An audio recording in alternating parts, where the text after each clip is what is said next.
فرمایا وَهُوَ شَهْرٌ أَوَّلُهُ رَحْمَةٌ، یہ وہ مہینہ ہے جس کے پہلے 10 دن رحمت ہے، اور اس کا درمیانی اشرا اوسطہ وہ مغفرت ہے، وآخرہ عتق من النار، اور اس کا آخری اشرا جو ہے وہ آتش دوزخ سے نجات کا ضامن ہے۔ کہا کہ 4 کام اس مہینے میں کثرت کے ساتھ کرو، وہ 2 خصلتیں، 2 کام جن کے ذریعے سے تم اپنے رب کو راضی کر سکو۔ فشہادت اللہ الہ الا اللہ، وہ گواہی دینا ہے لا الہ الا اللہ، وتستغفرونہ، اور تم کثرت سے استغفار کرو، اللہ سے بخشش مانگو، اللہ سے جنت طلب کرو اور دوزخ سے پناہ مانگو۔ بیرون ملک سے کسی کے بزرگ نے، والد نے یا کسی کے بیٹے نے آنا ہو تو وہ 2 ماہ قبل ہی آنکھیں فرش راہ کیے ہوتے ہیں اور گن گن کے دن گزار رہے ہوتے ہیں، اور جو ہی لمحے قریب آتے ہیں تو پھر گھڑیاں اور ساعتیں بھی گنی جاتی ہیں، بار بار گھڑی دیکھتے ہیں، ابھی تک پہنچے نہیں، جبکہ یہ طے ہے کہ 5:02 پہ فلائٹ اترے گی۔ تو مطلب اس کا یہ ہے کہ جب سینے میں کسی کا انتظار رکھا ہوا ہو تو ان کے لیے پھر سارے کام مؤخر کر کے ان کے استقبال کیے جاتے ہیں۔ یہ مہینہ اللہ کی رحمتوں کا موسم بہار ہے، چھم چھم رحمتیں برستی ہیں، انوار اترتے ہیں، گناہگاروں کو آتش دوزخ سے نجات بخش دی جاتی ہے۔ تو اس کا استقبال کرنا، اس کے لیے انتظار کرنا، گن گن کے دن گزارنا، لمحے اور ساعتیں بسر کرتے ہوئے بار بار ماہ سیام کا ذکر کرنا، یہ اس مہینے کے ساتھ محبت کی دلیل ہے، اور اس مہینے کے ساتھ محبت اللہ سے محبت کی دلیل ہے۔ اس لیے اس مہینے کا استقبال کرنا، اس کے لیے تیاری کرنا، اپنے گھر کو صاف کرنا، اس کے لیے اپنی اولاد کے دل میں شوق پیدا کرنا اور ماحول پہلے پیدا کرنے کی کوشش کرنا، تاکہ جو ہی یہ ماہ جلوہ گر ہو تو روزہ رکھنے کا مزاج پیدا ہو چکا ہو، تلاوت کلام مجید کا مزاج پیدا ہو چکا ہو، دیگر نوافل اور اچھے اعمال بجا لانے کی عادت پڑ چکی ہو۔ تو شعبان میں ہی اس کی تیاری ہوتی ہے تاکہ رمضان المبارک آتے ہی ہم پوری طرح سے مستعد اور فعال ہو کر کے اس مہینے کی برکتوں کو سمیٹ لیں۔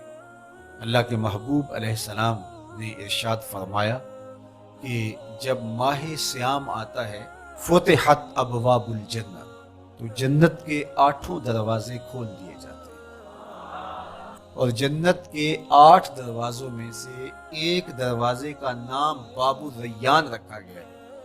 جو صرف روزہ داروں کے اعزاز و تکریم کے لیے ہے۔ روزہ دار اس دروازے سے گزر کے جنت جاتے ہیں۔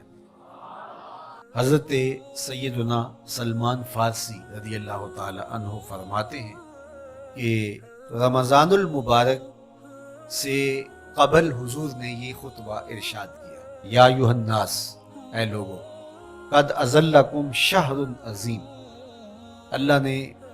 تمہارے اوپر ایک بہت پاکیزہ، پر نور، عالی مرتبت مہینہ سایہ فگن کر دیا ہے۔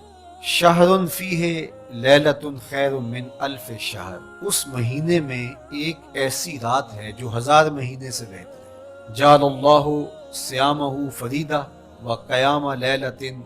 تطوع، اس مہینے کے دن کے روزے فرض قرار دیے گئے اور راتوں کا قیام نفل بنایا گیا۔ ومن تقرب فیہ بخصلۃ من الخیر کان کمن ادى فریدۃ فیما سواہ، ایک نفل کا ثواب ایک فرض کے برابر اس مہینے میں کر دیا جاتا ہے۔ ومن ادى فریدۃ کان کمن ادى 70 فریدۃ فیما سواہ، اور اگر کوئی ایک فرض ادا کرتا ہے تو اس کو 70 فرائض کا ثواب ملتا ہے۔ وہو شہر الصبر، یہ مہینہ صبر سکھاتا ہے، ہونے کے باوجود بھی انسان تناول نہیں کرتا، ٹھنڈا میٹھا مشروب میسر ہے اور زبان کانٹا بن گئی، حلق خشک ہو گیا، لیکن اس کے باوجود بھی ایک گھونٹ حلق سے نیچے اتارنے کا روادار نہیں ہوتا، تو یہ صبر کی عادت ڈالتا ہے۔ اور سنو صبر کا ثواب جنت ہے. وشہر المواسات، اور یہ ہمدردی کا مہینہ ہے، باہمی پیار کا مہینہ ہے، الفتیں بانٹنے کا مہینہ ہے، نرم دلی کا مہینہ ہے، ایک دوسرے کے احساس کا مہینہ ہے. جب کوئی شخص بھوک اور پیاس کاٹتا ہے تو اس کو پھر محسوس ہوتا ہے، بالخصوص امراء، کہ بھوک کیا بلا ہوتی ہے. اور جو نان شبینہ کو ترستے ہیں اور جنہیں کھانا میسر نہیں آتا، ان کی زندگیاں کتنی تلخ ہوتی ہیں. تو بھوک اور پیاس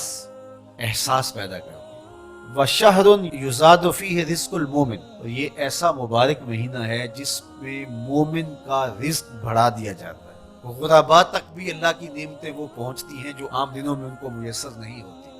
اور امراء بھی